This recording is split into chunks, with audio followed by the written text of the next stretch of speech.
Welcome back to another edition of Components Breakdown. I usually don't revisit games that I have previously looked at in my video series, but when I first started doing this series, Dust Tactics was one of the first games I did.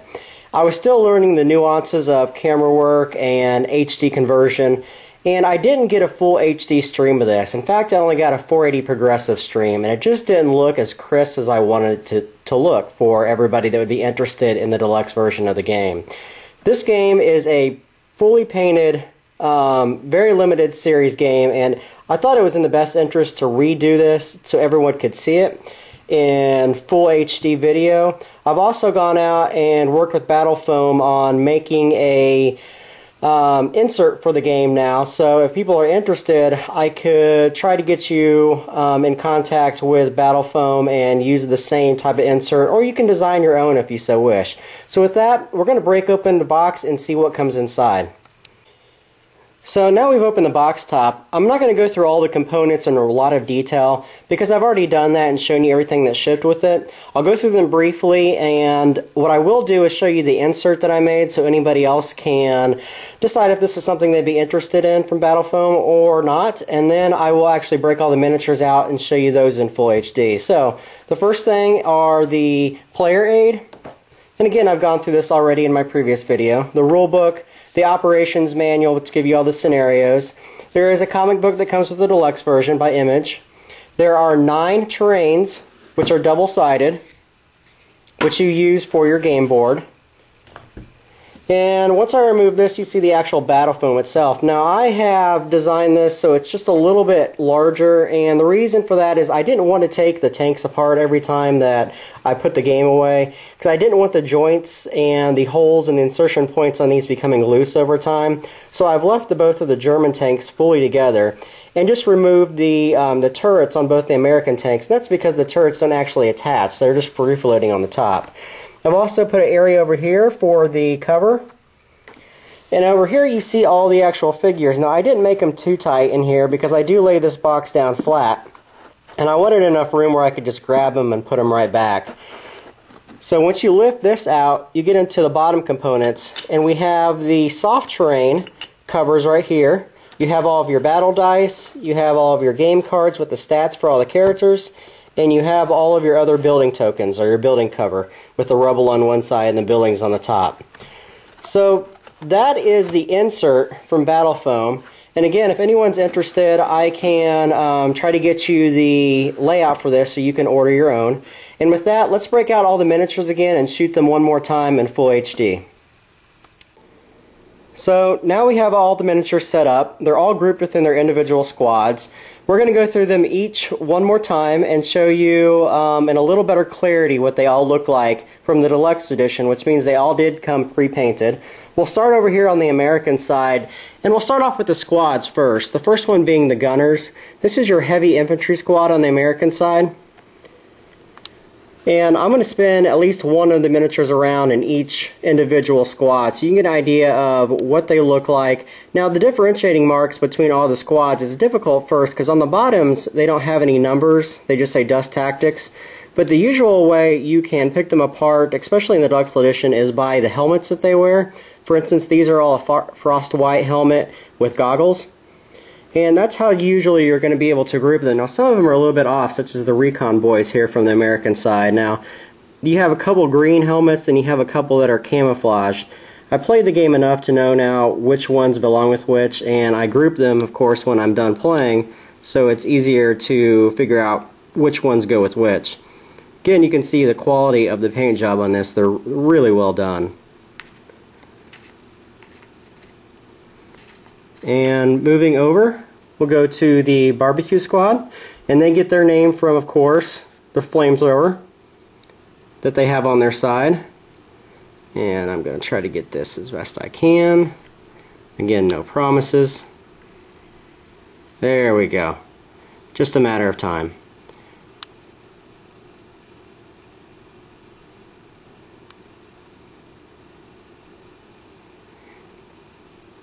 This is really high quality paint job, in my opinion.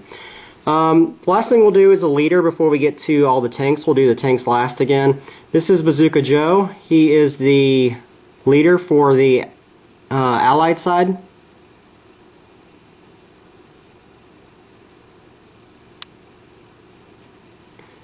And the leader for the German side is Sigrid von Thaler. I really like the paint job on this girl for the fact that they have outlined the blue on her trousers, which looks excellent.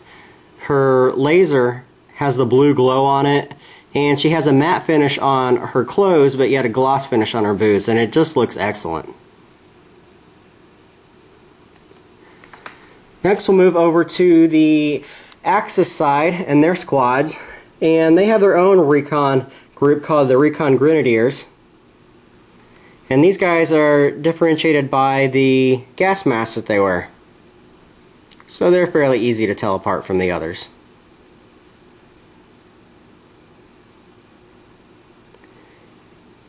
And we'll go to the Battle Grenadiers. This is your heavy infantry squad.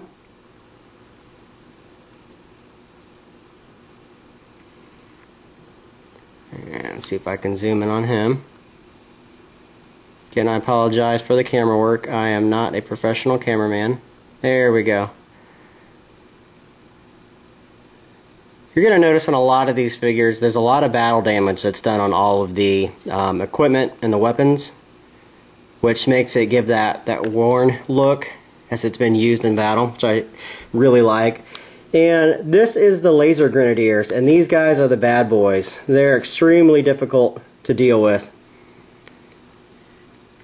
And again, they have gas masks of their own, but they are white, and they all carry these high-tech laser weapons. So you can see there's a paint job on one of the cords wrapping around itself. Really cool stuff. They have skulls on their pauldrons on the side. Great looking figure. Now, the last things we're going to do is we'll go over the tanks and show those again. And we'll start off with the two German tanks, the first one being the Luther, and that is this guy here. Now, as I had mentioned previously, all of these tanks don't come pre-assembled. The two arms will come off, and this machine gun nest that's on the top likewise comes off. This little thing came unglued, but it's real easy to glue back on. All of them have moving pieces on them, so they shift as you see.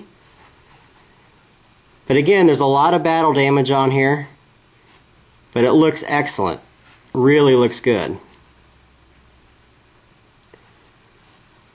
Next we'll move over to Ludwig, which is the big tank.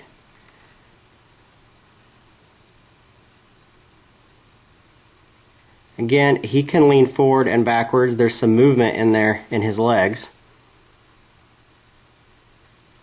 And I hope I'm not too zoomed in for everybody. I just want to give everyone an idea on the quality of the paint job and see if it's something you want to invest in.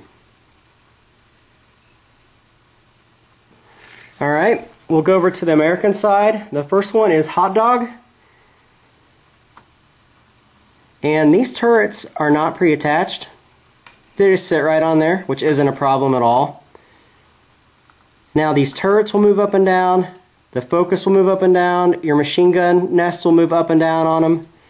And they have little pieces on here that are free floating. Really nice looking though.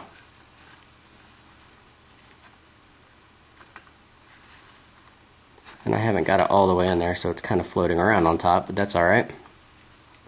And the last one is Pounder, and he is the heavy tank on the American side. Has a lot of similar qualities. The only difference is the gun on the front. It's a long-range gun compared to this short machine gun. But it's got the same spotlight and the same machine gun on the top, same free floating points on the bottom, same actual body. It's just the turret on top that's different between those two. So there wasn't a lot of variety on the Allied side for the tanks. So once again, that is a look at Dust Tactics with the BattleFoam insert. I hope that gives everyone a clear look compared to the previous video I shot, and I apologize for that. I was just learning the nuances of the camera when I first bought it. So now that I know, I hope everyone enjoyed this just as much as they enjoyed the first one. And again, thanks for watching.